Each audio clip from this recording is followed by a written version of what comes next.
being all blow dried and dry, we did fluff dry his face with the fluff dryer. He wasn't very comfortable with the Force Air blow dryer, so we did it with that nice gentle air, and it came out really fluffy and cute, and he's nice and clean and dry. Before I cut a single hair on his body, I'm going to brush him from nose to tail and then run a comb through as well. Make sure I'm completely brushed and combed out before I start any haircut. I did already brush him off camera, so I'm just going to run my comb through everywhere and make absolutely sure that we got every single little tiny knot, and we've got squeaky clean, fluffy, brushed out coat ready to do this haircut.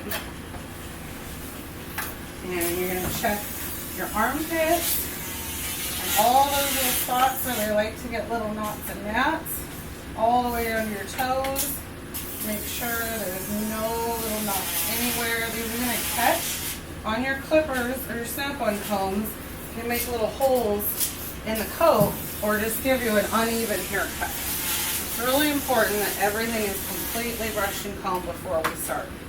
Now, you might have seen on the video when I was blow drying, one last note, when I do his ears and around his ears, I am using my hand to close his ear canal so that the airflow doesn't get in that ear canal while I'm working.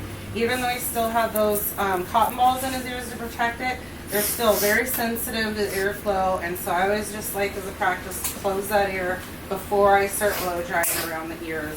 And then of course I'm also very conscious of his eyes. I don't want to blast stuff into his eyeballs or into his nose. Make it a comfortable experience for him. Alright, so when we start our haircut, this is going to be a snap-on zero comb all over on the body and legs. And then we're going to do a cute little teddy bear head. And I always start with my face and head first, and at least just cut in the shape that I want and the expression that I want on the head and face. I do this first because two reasons. One, if mom and dad show up early, I'm not going to be trying to cut the face on a dog who's trying to look and see where mom and dad is and freaking out. And the other reason is that I don't want to get lost trying to get this face perfect and spend too much time. So I'm going to cut in my shapes, get it close to how I want, but maybe not perfect or finished. Then I'm going to stop on the head and face, go through my body and legs, and come back to the face at the end, kind of with a refreshed eye, to see what I missed and what I can clean up on the head and face. And it's really important we get these faces super cute and nice. This is the spot that mom and dad see first when they pick up, and that they look at when they're talking to their baby at home, and they're going to really see the quality of our work in the head and face. So, because we're doing an O-comb on the body, I want a fluffier head and face than the body, so I'm going to choose a comb, snap-on comb that's 1 or 2 lengths longer than my O-comb. So if that's my O-comb, I'm going to choose either a C or an A. In his case, I'm going to go ahead and start with the A, and I'm going to just reverse over the top of the head and the cheeks to kind of set the length that I want and save myself a little bit of time in the scissor work. So I'm going to start right at the back of the head or the occiput, and I'm going to come right forward, gently over the front of the head, leaving that little bit of visor to trim later. And then using this outside edge of my clipper comb, I'm going to use that to set how far down I'm going to cut into the ear leather. And I don't want to go too far down. I can always come back with my thinning shears later and smooth that transition from the top of the head into the ear. So for now, I just want to kind of set a little bit of a line for myself.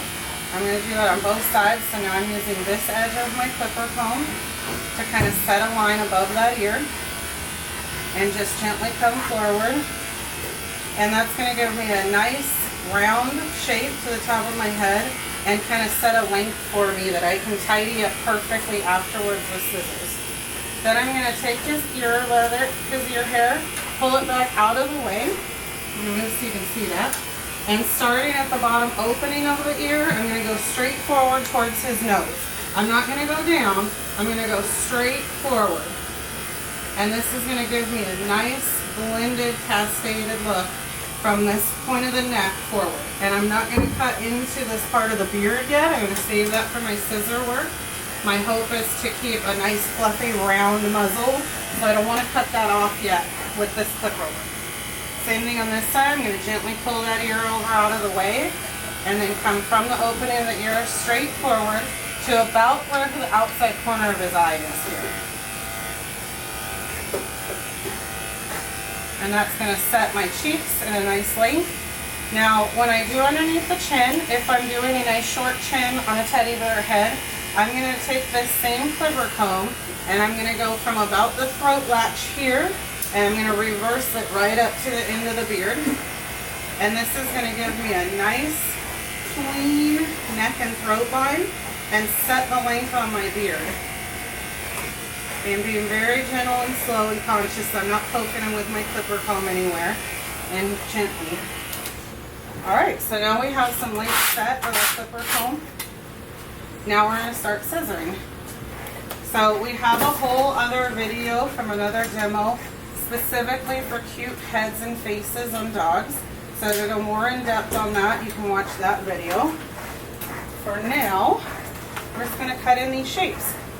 So I like to start with opening up the outer corner of this dog's eye on any dog. Having this open on the outer corner of the eye really opens up the expression of the dog. You can see their eyes and expression really well. Makes them look a little bit more awake, brighter, and happier.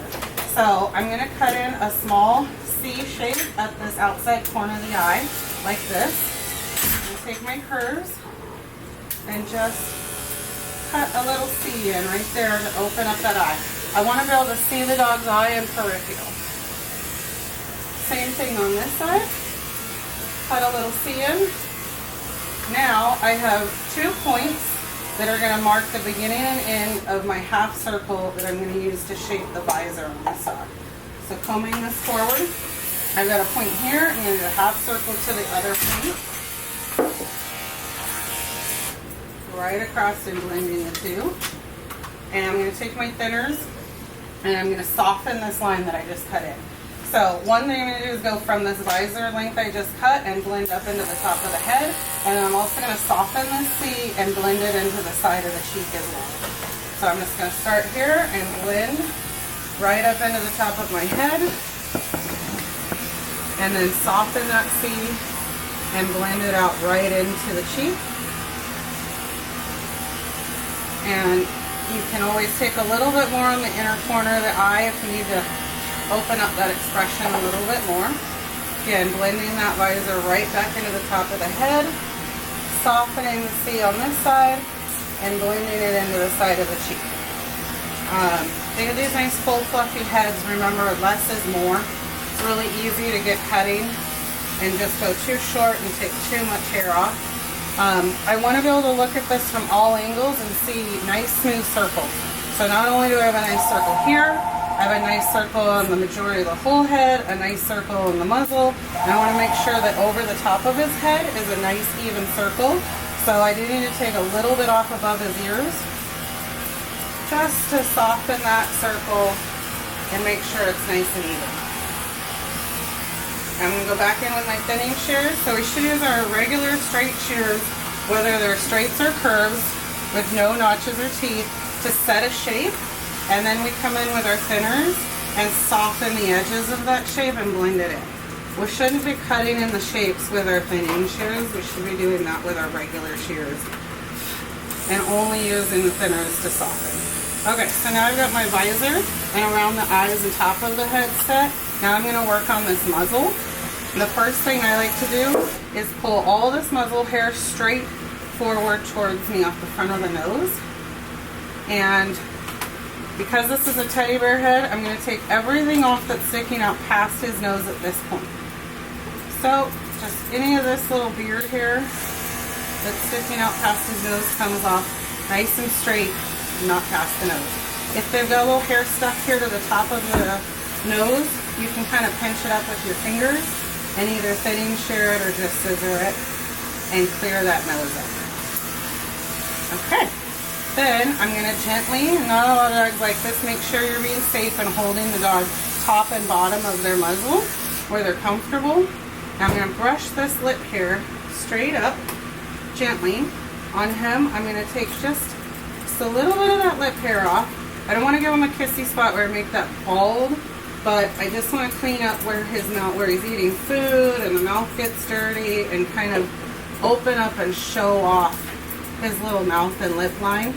It's kind of cute how he has a little frowny lip, and I think it's really cute to show that so everyone can see it. Alright, so that length is set on the front nice and flat.